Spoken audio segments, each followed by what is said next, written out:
I become a little too shy for love? I've been hurt before. All's fair in love and war. So I snuggle up close to the shell I'm living in. And if I let you in, another round begins. No, I'm spinning in a vicious cycle. I'm scared of doing something I'll regret. Maybe this is right, but I'm still staring at your silhouette. What if you're everything I need? A fire in my heart, the air I breathe. What if I'm incomplete without you by my side? What if I go against my heart instead of confessing from the start? What if I miss out on the life meant for us? I need you by my side.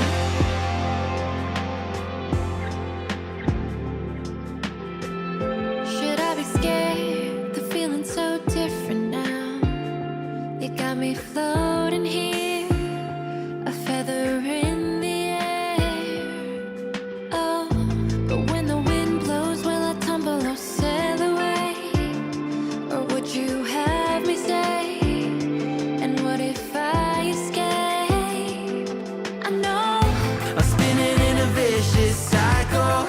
I'm scared of doing something I'll regret. Maybe this is right, but I'm still staring at your silhouette. What if you're everything I need? A fire in my heart, the air I breathe. What if I'm incomplete without you by my side? What if I go against my heart instead of confessing from the start? What if I miss out on the life meant for us? I need you by my side, by your side. I'm not afraid. We found something that'll never fade. We can be ourselves and figure out the rest along the way.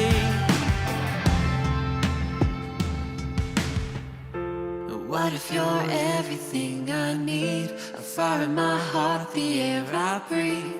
What if I'm incomplete without you by my side? What if I go against my heart instead of confessing from the start? What if I miss out on the life meant for us? I need you by my side. I need you by my side. I need you by my side.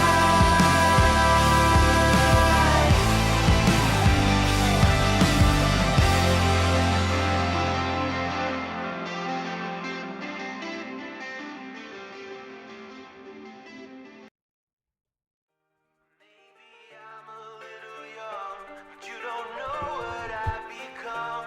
Can't you see it in my face? But we've been living in disguise, but you can see the killer in my eyes. I've got a look you can't escape.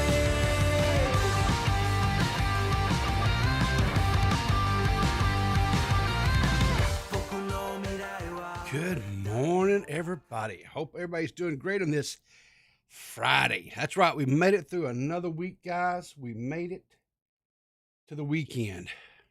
If we can just kind of coast through today, and some of us is afternoons, some of us are evenings, but it's Friday nonetheless. We made it there, and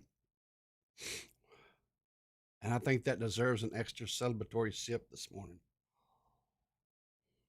Because I'm going to tell you something. Today's picture, 100% defines who I am today.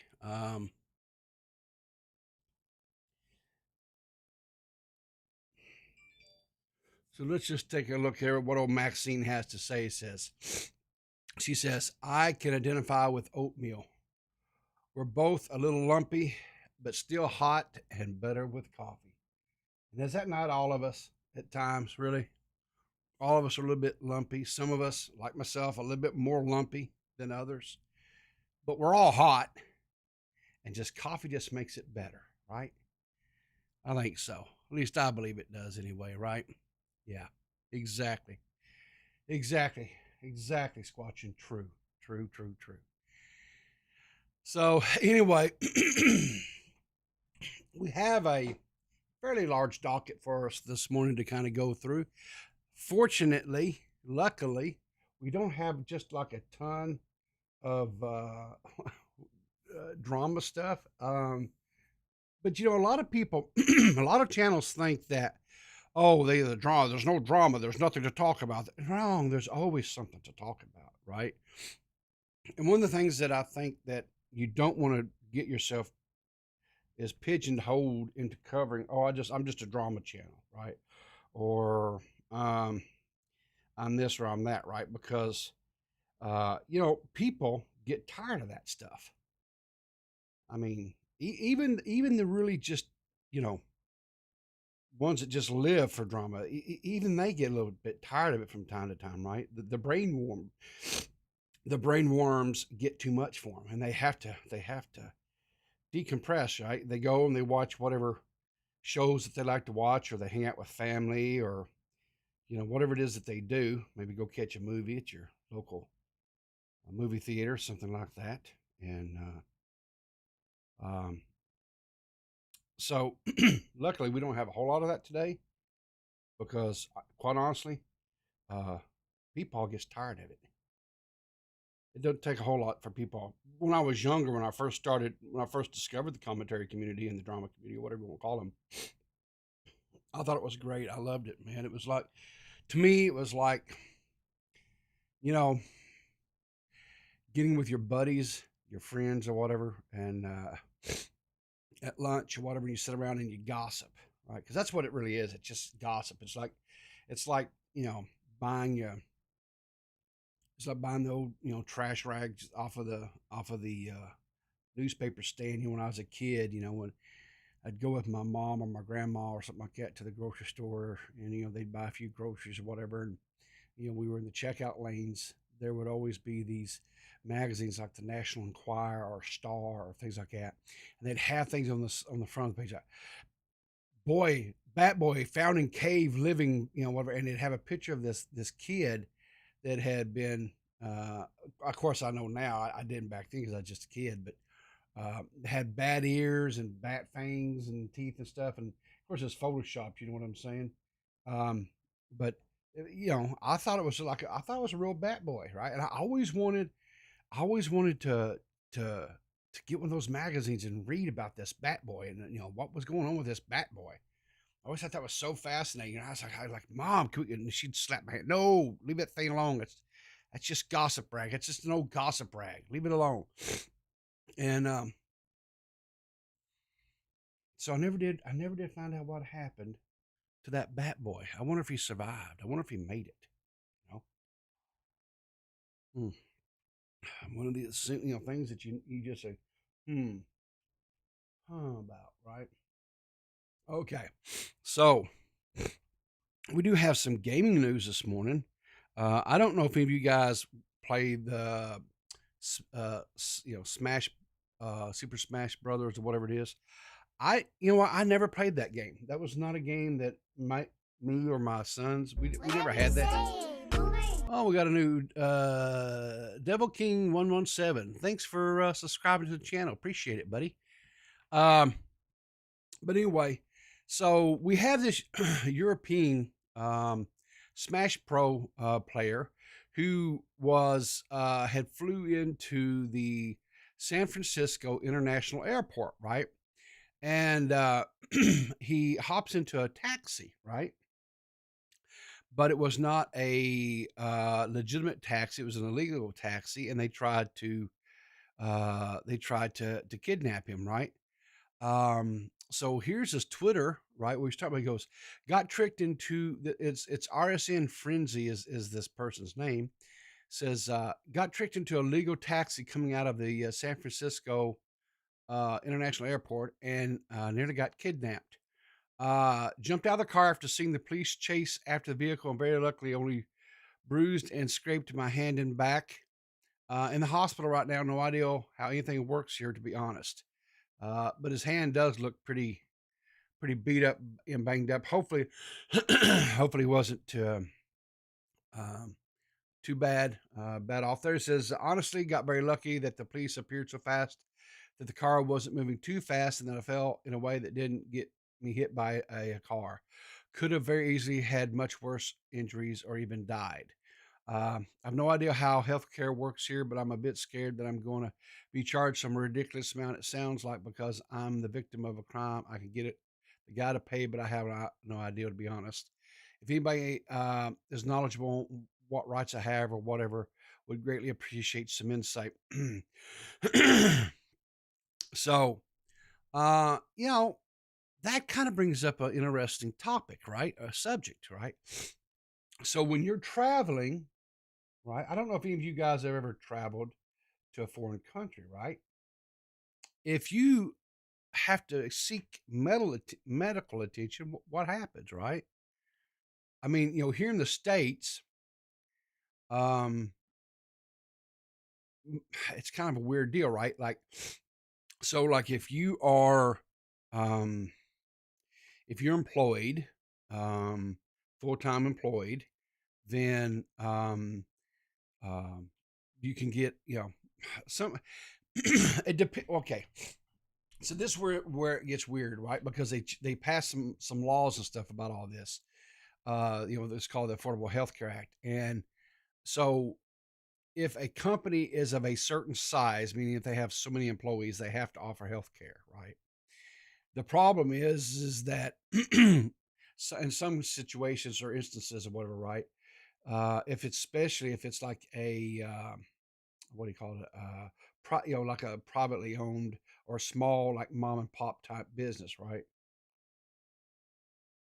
They might meet the threshold where they have to offer health insurance, whatever. But the problem is health insurance is quite expensive. It really is. It's and you can get into arguments about the semantics of it. Is health insurance is it expensive because um, the companies just like to make money, or is it expensive because um, you know uh, the doctors charge so much? Well, do the doctors charge so much because their insurance for malpractice is expensive? Well, why is their malpractice insurance so expensive? Is it because the United States is a sue happy nation? I think honestly, it's a conglomeration of all of that, right? We as Americans love to sue about every little old thing. We are a sue happy nation. Doctors are charging exorbitant amount of money through malpractice insurance to quote protect them from any type of mishap happening, right? So that's expensive for them.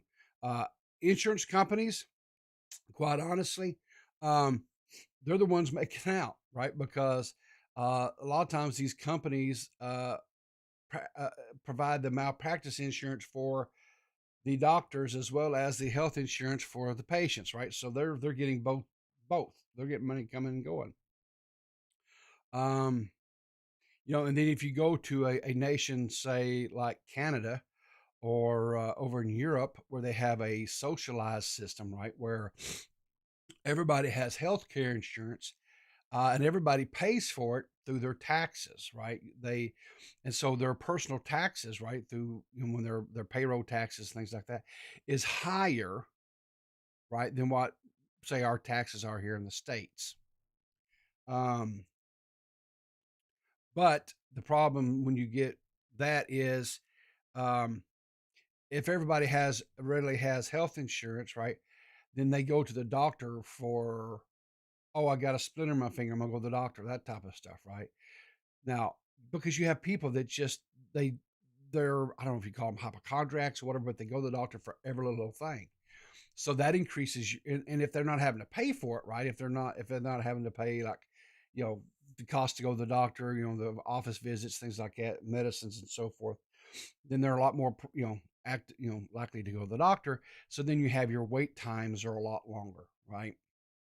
And there's people who have done videos and things on this to where if you get like the common cold or whatever, it could be quite a lengthy time before you actually get in to see a medical professional, right?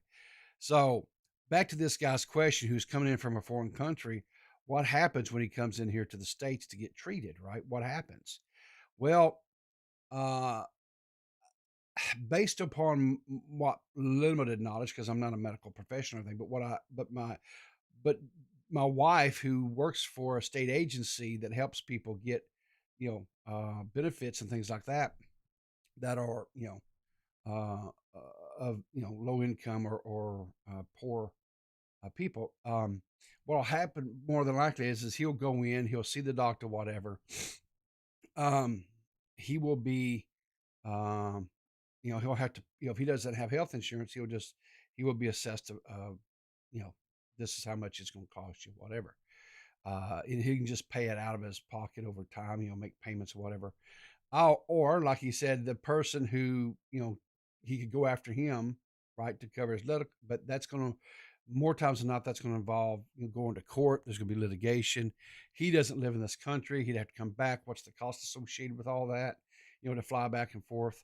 Um, you know, um, if he winds up, if he more likely he went to like either like a urgent care.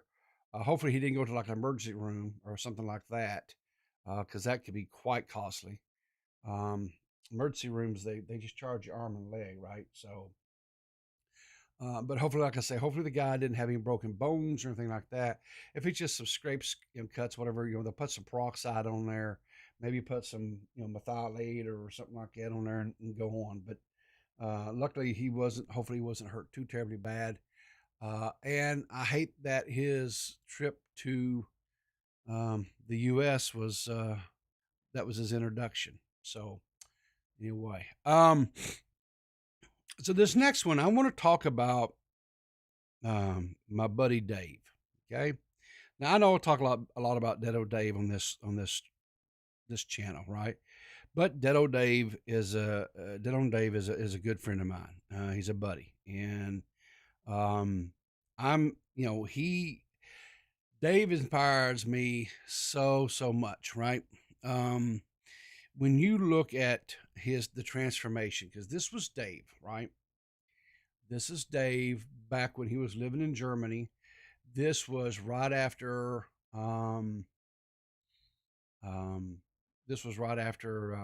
he had decided, and his story is something else. If you've never listened to his story or heard his story, I suggest you go to his YouTube channel. There's a video up there where he talks about it, and it will literally, if you have any type of a soul in you at all, and any type of emotions, it will 100% get you. It will get you in your feelers. You will shed a tear. I'm sorry. But anyway, this was shortly after he got up and started becoming mobile and decided he was no longer going to allow the opioids and other pain medications that he was being fed because of for the doctors and stuff, because of his injuries and stuff that he sustained while serving this country. As you see, he was just starting to get mobile, and by mobile I mean sitting up and walking in his house. This was not a deal where he got up and just started running marathons. It was a very arduous, painful process, right? He was about 525. He said at his worst, and right here he's about 450. And this is where he's at now, right? I think he's down to around about, I think the last time I talked to him, I think he's down to about 220-ish, I think, somewhere in there, right? He and for any of the single ladies out there, he is available and he's ready to mingle, right? Dave is a stud. He is an absolute stud. And he inspires me. I mean, when I start trying to, when I get down, I start feeling sorry for myself, right? And I said, well, I'm just not feeling it today. Like, I got up this morning, I felt extremely rough. My arthritis was killing me. Uh, I've got rheumatoid arthritis. It's an autoimmune disease. The thing of it is there's nothing that they can do to cure this. I take a big handful of pills every morning. And like today was one of my big days. I think like, I think it's like 15 pills I take, on Fridays, right? It's just a big wad of pills that I take. Now, those pills help tremendously. It helps me have flexibility. It's primarily it's in my hands. My hands get really stiff and sore and hurting, to where to move them and to do anything with them becomes almost unbearable at times. But with the pills, it makes it bearable, and so it makes me where I can do my stuff. And for a guy that does IT, where I'm at a keyboard all day typing and doing a lot of typing and things like that, having rheumatoid arthritis is not ideal, to say the least. But like I say, the pills make it better. But anyway, I got up this morning and the arthritis was really, really bothering me. I took an extra long hot shower this morning, trying to get my joints to free up, my back and my knees and hips and stuff, and really get things going. And I just about this close to phone it in this morning. It was like I just wasn't going to be able to make it. But then I remind myself that Dave is dealing with a lot more than what I've got, right? And so I need to quit being a pansy and just suck it up and do it. And so that's what I do. I get up here because I need to do this. This energizes me. This gets me going every morning. And besides, I know that if I don't, then I have people like Miss Kim and others that will come at me in the Twitter saying, where the hell was my peepaw this morning, right? So I have to get in there, and I have to get in there and just do it for you guys, right? And I do it for me because ultimately I know that once I get in and get doing it, I'll be fine, right? Because it gets my mind off of me. And that's the important thing for me, is it's just to get the thing off, get my thoughts off of me. So how many of you guys, I'm in that boat and eating my coffee with people, exactly, squatching. So let me ask you guys a question. How many of you guys are fans of, how many of you guys knew, let me put it this way. How many of you guys know who Tyler Sheridan is? Anybody know who Tyler Sheridan is?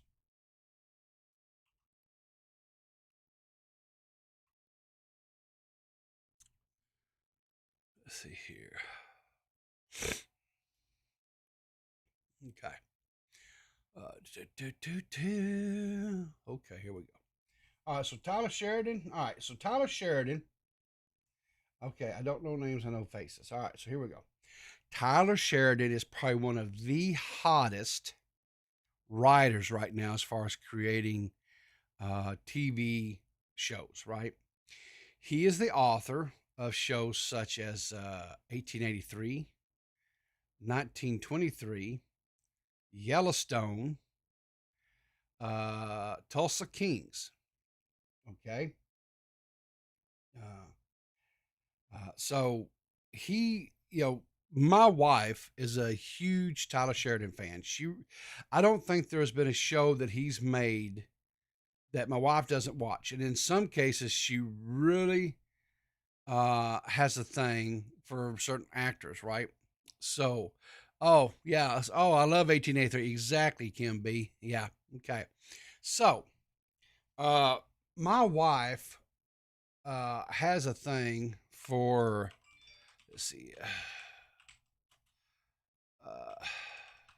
let's see what here, right here. Let's see here. Do this here. Do. All right. So my wife loves Rip Wheeler, right? The character Rip Wheeler, right? Uh, so things like this. Every girl needs a little rip in her jeans, things like that, right? That cracks her up. She thinks that's funny, right? Um, this here, let me just open here we go. Let me just right here. This is Rip Wheeler. Now, ladies, calm your jets. I understand. The actor that plays this is Cole Hauser, right? Okay. So I don't know if you guys know who Cole Hauser is, right?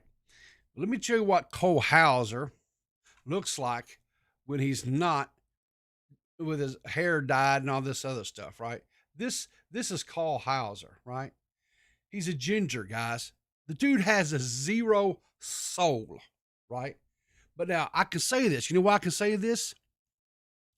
Because my wife's not here right now. Because if she heard me talking ill about this guy, she would come in here and flog my butt. I'm not even lying, because to her, this right here is he's the man right now.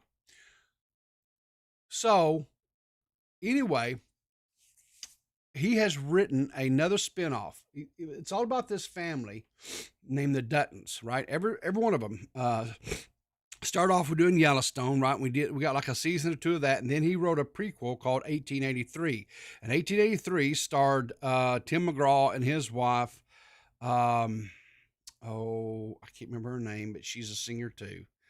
It slipped my mind right now. But anyway, they had a a spinoff series. It was a one season thing, right?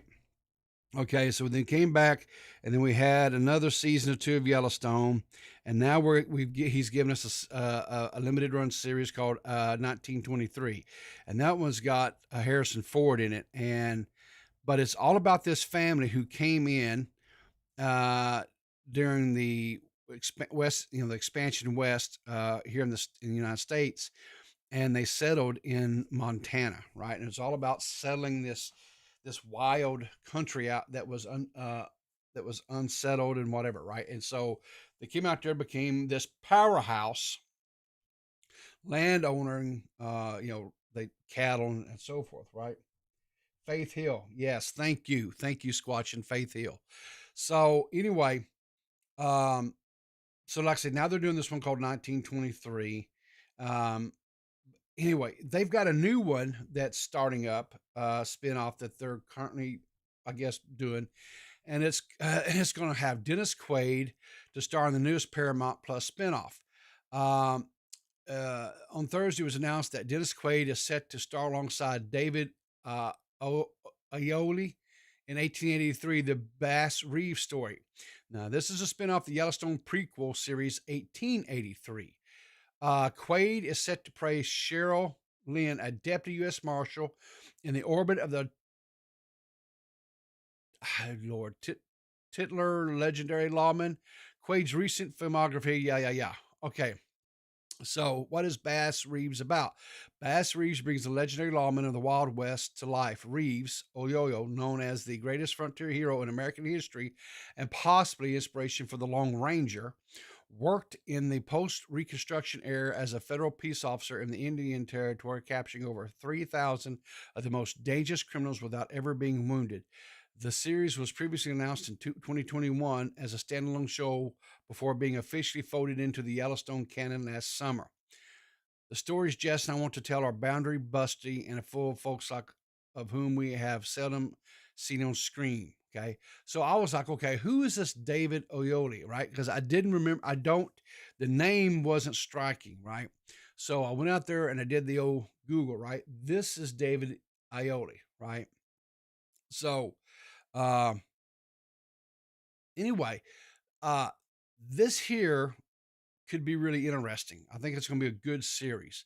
The thing that I like about, I'll be honest with you, about Tyler Sheridan is this: everything that I've read about this man, everything that that he's done, is he his process, or his thoughts is we have to look to our history, right?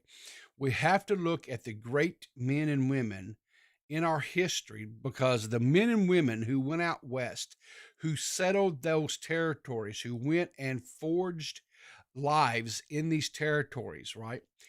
they were strong people, right? You didn't go out and you didn't go into new territories where there was no other, I hate to put it this way, but there was no other, you know, white people, right? They're all, only thing that was there was Native Americans, right? Or the Indians. And, and so they were hostile to each other, right? Because the settlers were trying to establish a foothold. They were trying to make a better life for themselves. Most of them were immigrants who were coming over here from Europe. Um, you had, uh, 1883. So this was post Civil War. You had a lot of black uh, people who had been brought here during the slavery times that have now been freed, right? Who are now free men and women, and so they are trying to uh, stake out a foothold for them as well. They wanted, to get their place in this country, to make a place for them, for them and their subsequent their families, right? Even after them, everybody was trying to do this, right? And to do this, so the United States said, they did this thing where they said, okay, if you will go west and if you will settle this land, we will give you, you stake out this land, you call homesteading is what it was called. We will give you the land as long as you can take care of it, protect it. Now, a lot of them they had to. Not only did they have to protect it against the Indians in that area, right? Because to the Indians, these were people who were coming in, encroaching on their lands, their hunting grounds, right? Where they used to, where they had to go to hunt to be able to provide their families, right? So you had these two different mindsets, these two different, people coming in and settling the lands. And you had people on both sides, and the Native Americans and these settlers that were coming out there. You had strong-willed, strong people that were coming in, and there was a lot of bloodshed and fighting, and this was where this country was starting to take place and forming who we as a nation would be, right? And there were horrible atrocities that were done towards each other on both sides. Um, there were people who treated the Native Americans horribly. There were Native Americans who treated the settlers horrible. Uh, and the biggest thing is there was a language barrier. They didn't know how to communicate to each other. They couldn't talk. They couldn't settle their differences. In the only way they knew how to do it was through bloodshed and through fighting. And you know, and irrespective if you want, what your stances are, or what your looks are, or your perspectives are as far as who was right and who was wrong, it's our history, and we need to understand and appreciate both sides of it. We need to see both sides of it, and and I think it's great that we have somebody like Tyler Sheridan who is telling these stories to keep us and remind us that, yes, there were horrible atrocities that were done on both sides, right? Um, but it is who we are. We can't turn around away from it. We can't rewrite it. We can't try to pretend that these things didn't happen. We need to look it straight in the face, and we need to appreciate it for what it was, and in that particular time place. Um, and I think Tyler Sheridan does an excellent job of doing it. So if you haven't watched any of um, any of his productions, like uh, the 1883 or Yellowstone or the 1923 that is on right now. You can watch all this on the Paramount Plus network streaming service. It's really reasonably priced. I think it's only like $7 a month or something. It's not like an exorbitant amount of money. Um, and then, like I say, he's got this other one that he's producing and writing right now called Tulsa Kings, and it stars Sylvester Stallone as a mobster that went away for murder for like 25 years, and he comes out of prison, and he's trying to just survive because the world has moved on, and it's not like it was when he went away. and I've thoroughly enjoyed that one as well. Um, but I like Sylvester Stallone as an actor. So, yeah, what do you want me to say? Uh, so what else is there? Okay, so you know that old saying, everything that old is new, right? It comes back around. Um, well, that's happened. When I was in my, how old would I have been? I don't know. So let me see here.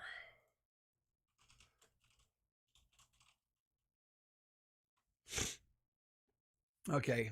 So in the late 90s. Okay. So so I was newly married and I was,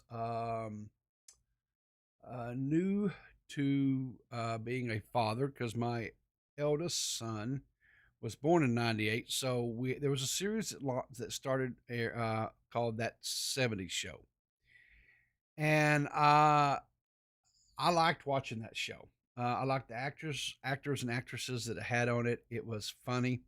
It reminded me. It reminded me honestly quite a lot of my childhood. Uh, some of the friends, we didn't go in basements and get stoned, but we sure did smoke a lot of pot. And we would get together and have some of the crazy antics and stuff that that those kids did. Well, they've done a relaunch and it's on, I believe it's on Netflix. It's called That '90s Show. Um, I honestly, I'm going to show some clips. I think that painting water towers. No, Squatchin, never painted no water towers. I honestly, um, uh, where I grew up at, there was actually a water tower, like probably 150, 200 yards from where I lived.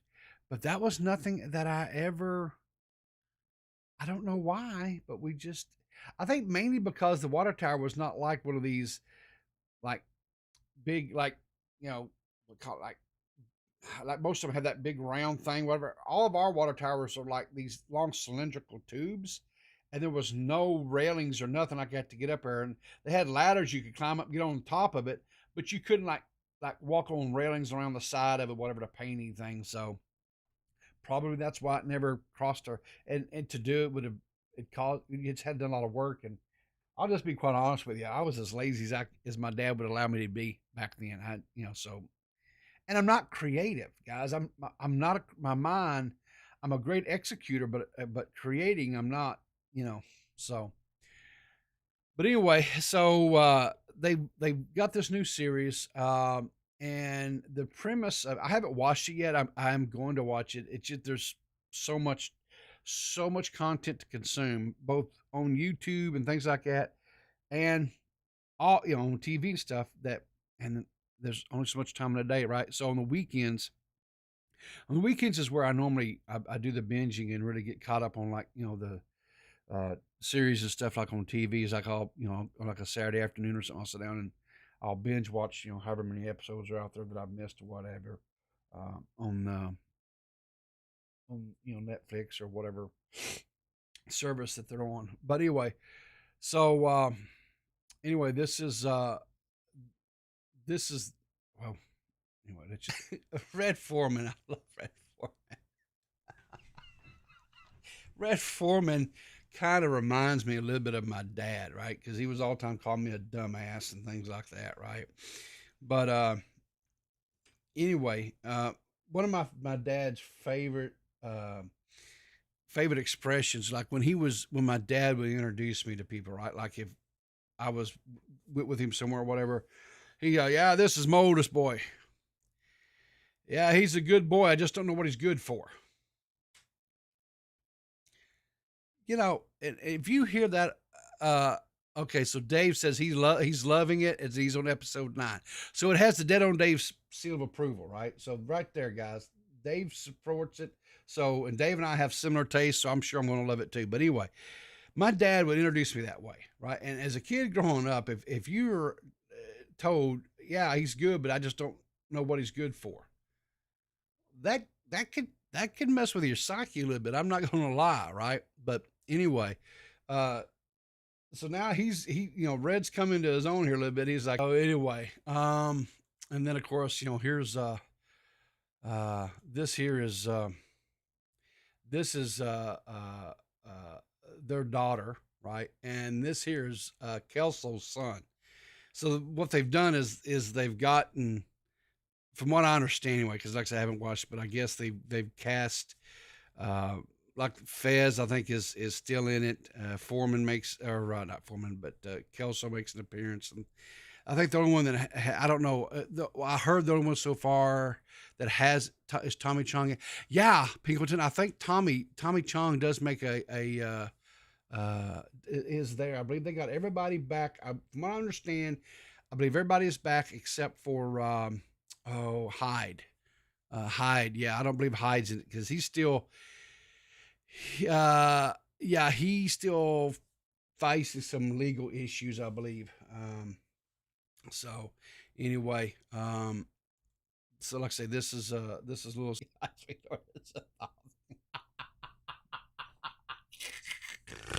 Oh God, that's great. I'm going to have to check that show out. Hopefully it'll be a quiet day today at work, and I'll be able to.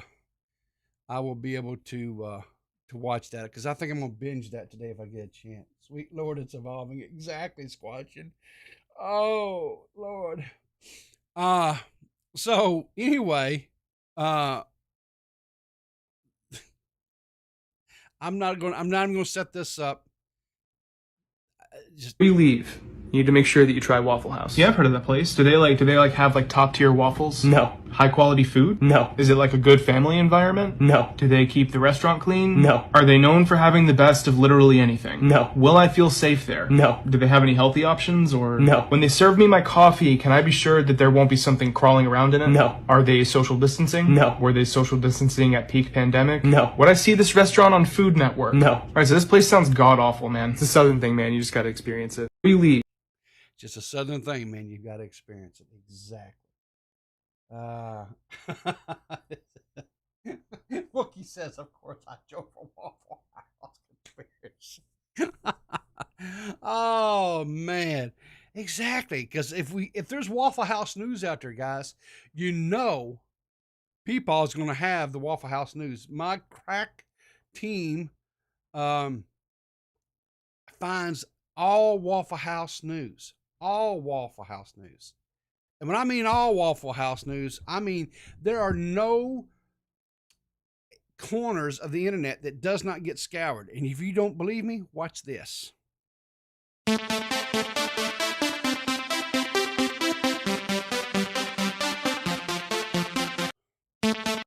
That's right. You can get your own Waffle House Wendy action figure now. There you go. Waffle Combat Chair, Waffle House Avenger, and she's got the middle finger salutes. Look at there. Nerdy John would be proud of the middle finger salutes, right? Because he is all about the middle finger salutes. Yes, Glammy, that is a real thing. Peepaw shows nothing but real things on this show, right? We don't do fake stuff, right? And so here we go. Last story, because we can't have a show unless we have what? We have to have a Waffle House fight, right? But these girls here, they take it to a 12. Now the knob normally goes to 10, but we're going to take this to a 12, y'all. Uh-oh, look at that knife. She done got a knife.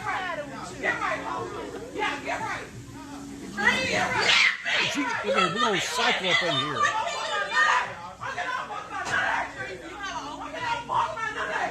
Yeah. Yeah. Wilding out here in these streets. Oh, Lord. The Waffle House, the morning Waffle House report. Exactly, Squatchin. We're going to do the morning Waffle House support. No, that's cheating if you use a knife. And that wasn't just a knife, that was a knife, right? Isn't that what Crocodile Dundee said? Oh, that's no knife. This is a knife, right? Mm. Oh, mercy sakes. Oh.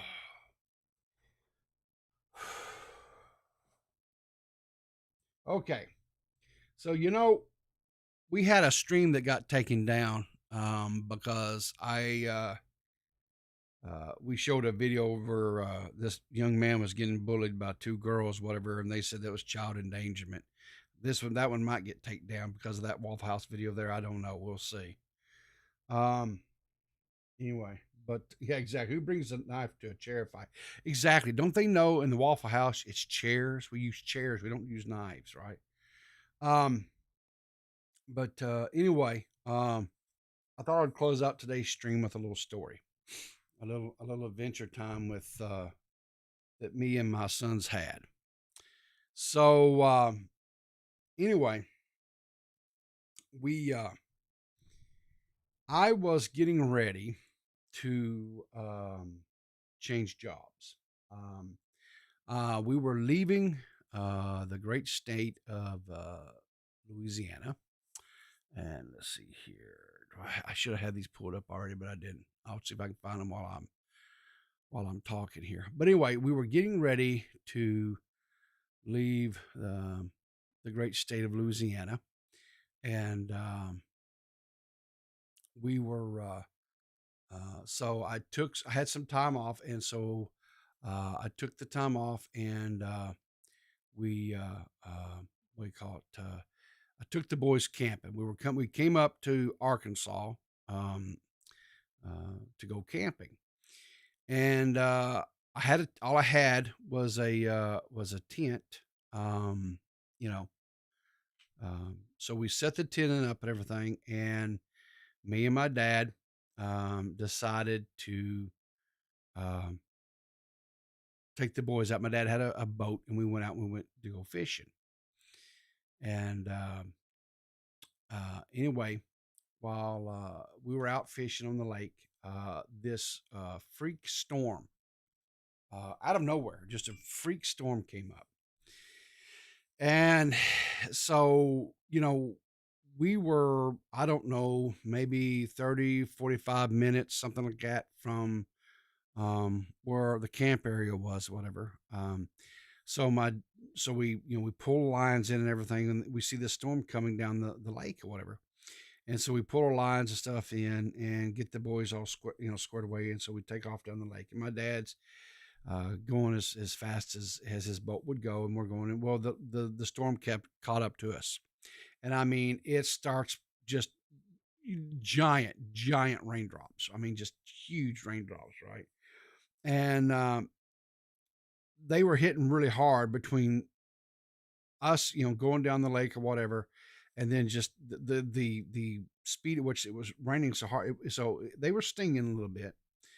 And so, I kind of gathered my sons up kind of underneath me, whatever, and was kind of leaning over them, trying to keep the rain from hitting them so much because they were just little bitty fellows. They were like, let's see, they would have been,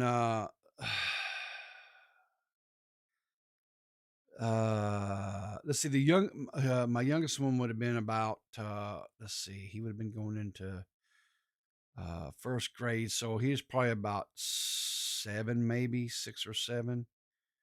And my oldest one would have been about 7 or 8. So they, like I said, they were just little bitty fellers. So anyway, and the wind is just whipping, and the lake is white capping, and it's just it's rough, it's miserable, right? And so we finally get back to the boat launch area, whatever, right? And the campground was not too far away. And so we get the boat anchored up and stuff to where it's not going to get just, beat to death from the waves, whatever. We get up into the camp area. And my tent has been totally decimated. The winds has snapped the poles. The tent, there's no using the tent now. There's nowhere for us to go to even get out of the rain and try to get dry, whatever. The all of our bedding, all of our clothes, everything is just it's bad. It is really bad, right? And so I'm like, so me and my dad are like, okay, well, look, that's it, right? We're done. We can't camp. Your tent's destroyed or whatever. So we gather up all the tent and stuff like that. We didn't, we just pile everything in the back of my dad's, pickup truck. And so then we go down there and we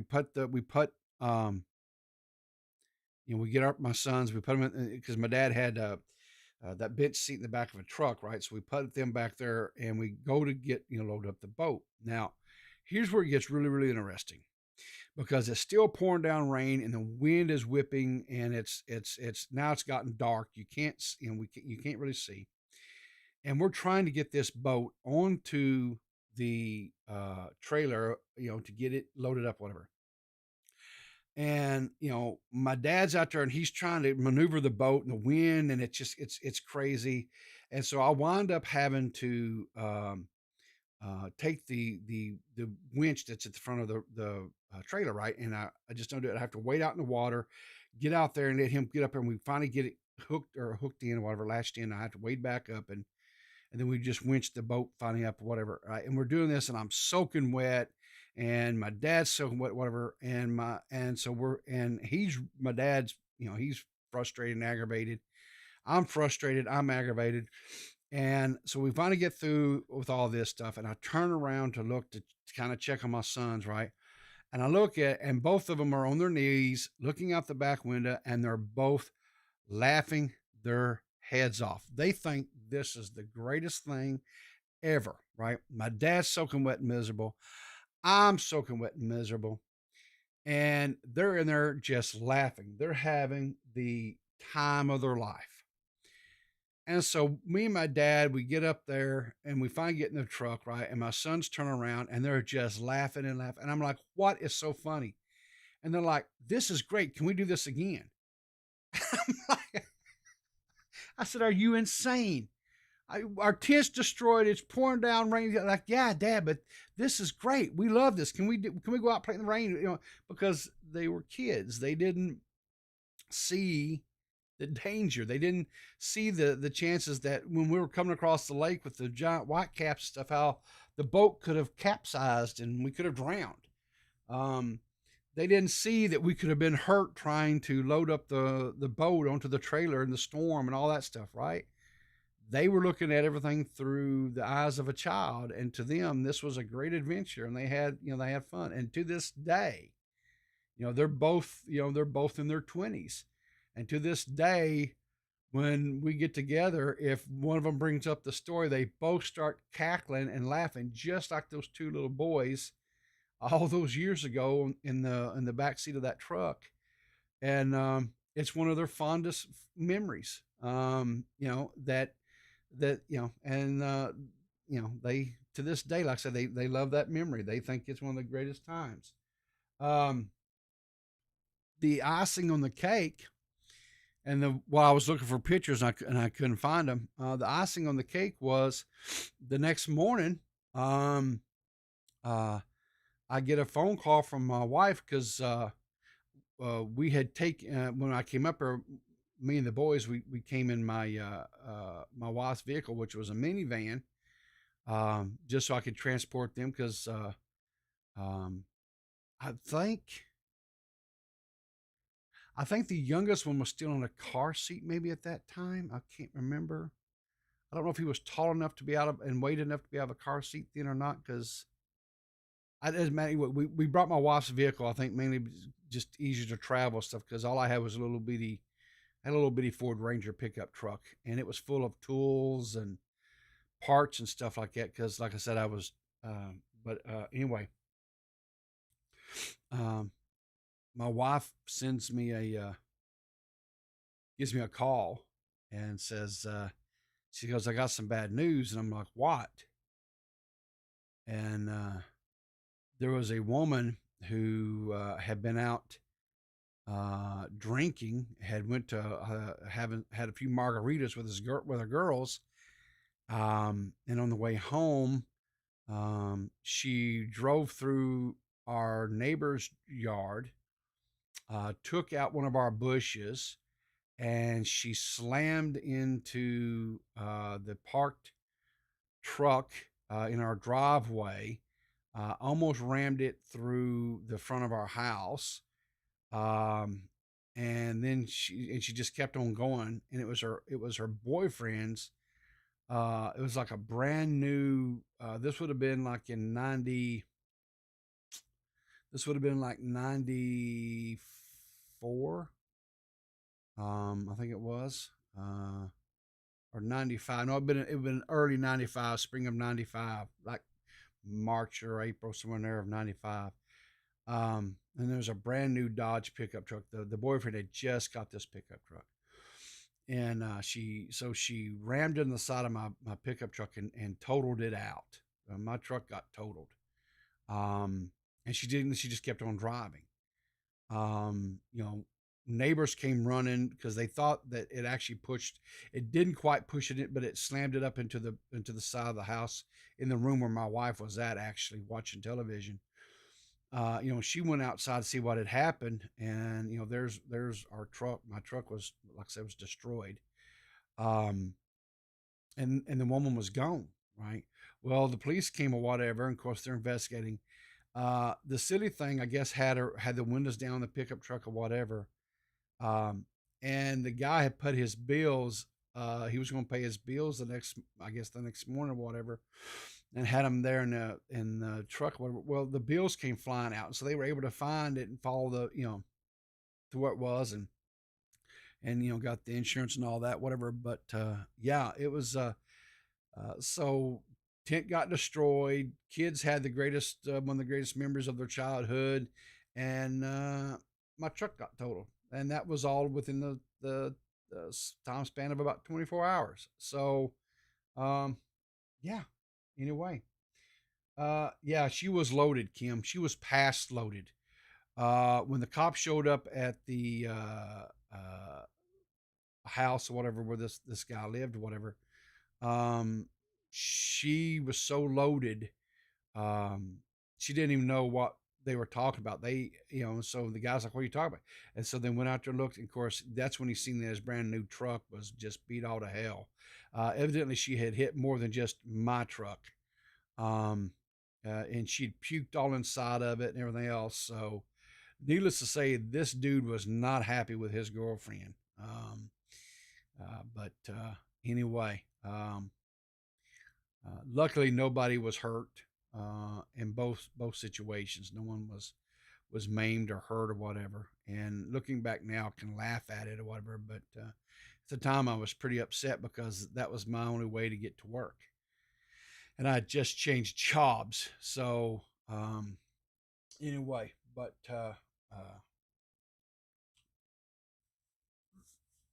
that concludes story time, I guess, today with Paul. I really wished I could have found the pictures, because I had pictures of my truck, because I had one of those camper shells on the back of my truck, and it was fiberglass, and that thing just got obliterated. I mean, it just 1,000 pieces. It was anyway.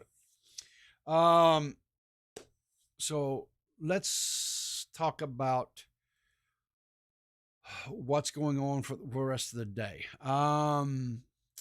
First and foremost, let's see here. Where's it at? Let me find my notes here. Hang on.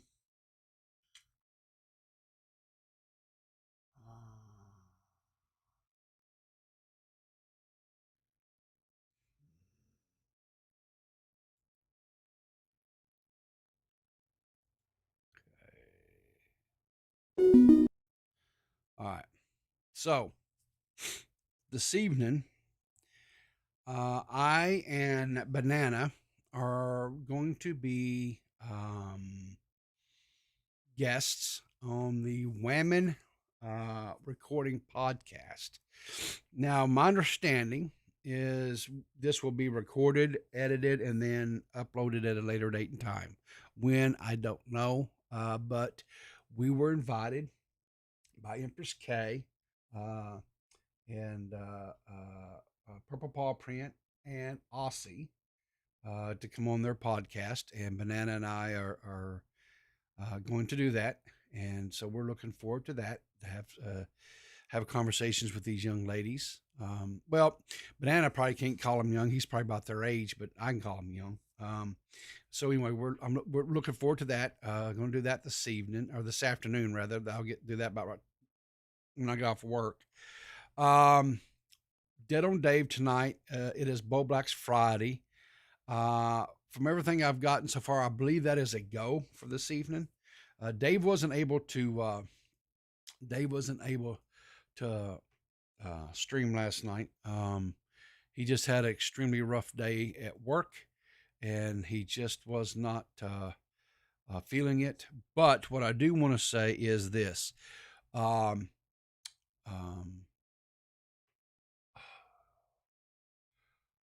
is their name? I'm sorry. Okay. Ember Lily has joined helping with Dave content stuff. She is a clipping machine, and we put up in the last 2 days. We have put up, I think. Let's see, 1, 2, 3, 4, 5, 6. We've put up about 14 clips, shorts, whatever you want to call them. I guess shorts is the proper term. I'm sorry. 14 shorts. And they're doing really well. Some doing better than others. But if you haven't been checking out these shorts, I recommend that you do. Just go to Dale Dave's YouTube channel, then click on shorts, and there you go. And you can see all these shorts that, so we're going to start doing more of them and putting them up. My shorts recommendations are mostly Dave now. Great. That's great, Squatch. And like I say, that was something that Dave and I had discussed, and I was like, okay. So I went out and did research and learned how to. So I was trying to get shorts and stuff, but trying to get shorts and get, and everything. And anyway, when Amber Lily came along and we found that she was doing shorts and had done some short stuff, and was like, hey, we really like your shorts. We really like, what you do, whatever. Would you be willing to come on and help us? And she graciously did. And so she sends, like essentially basically when the stream is, or even sometimes during the stream, she clips and sends me stuff during the stream. And so I'll get anywhere from, now I don't always put every short up that she clips, and that's okay. It doesn't, she clips them nonetheless. And, I'm at home. Am I having, looks like, wow. Come on, internet.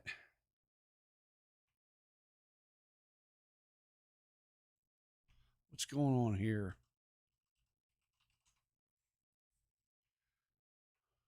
Am I back? Okay.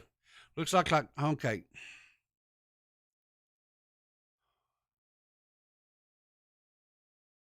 Guys, I'm sorry. It looks like my internet's crapping out on me, but looks like it's coming back maybe. All right. It looks like it's my internet is being stupid. Okay. Thanks, Zolly. Hopefully you're hearing me, Zolly.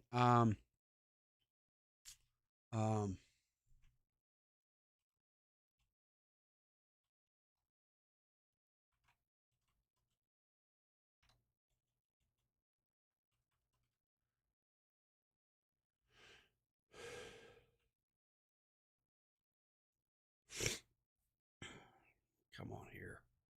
Let me find you here. Yeah. Oh, is my internet calming down yet? No, it's still not just the best.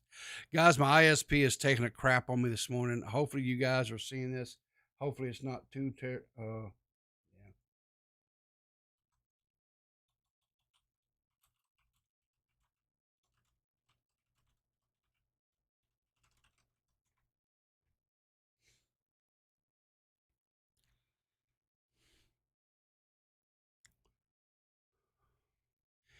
But anyway, hopefully this is coming through. I hope it is. This is Ember Lily. Give her a follow if you're not. She's on the Hen House podcast with Bunny Button. But she's doing all the clips and stuff for Dave, and she does a really good job. And we appreciate her help tremendously.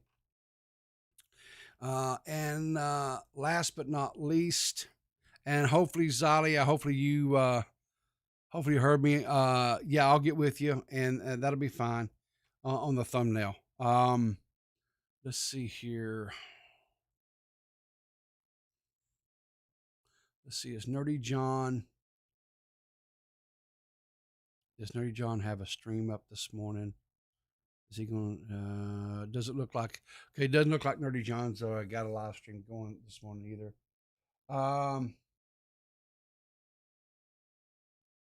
Yeah.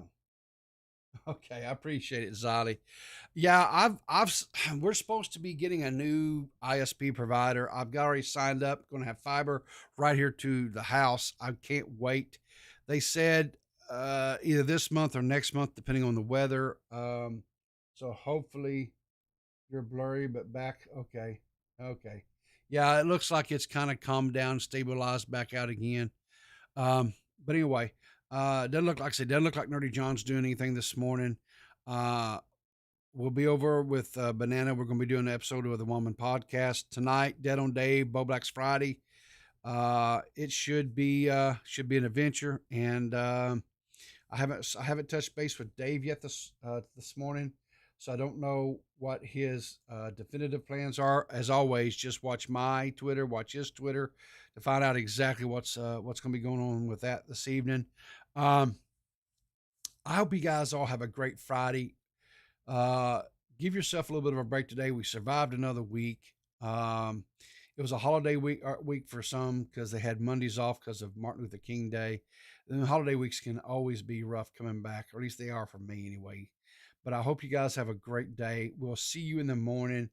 Remember, we start a little bit later because it's Saturday. Let you guys sleep in a little bit. So it'll be 8:30 Eastern Standard Time tomorrow morning. So I'll see you back here, if not tonight, with Dave over on his channel. Until then, remember to keep your powder dry, and I'll see you in the funny papers.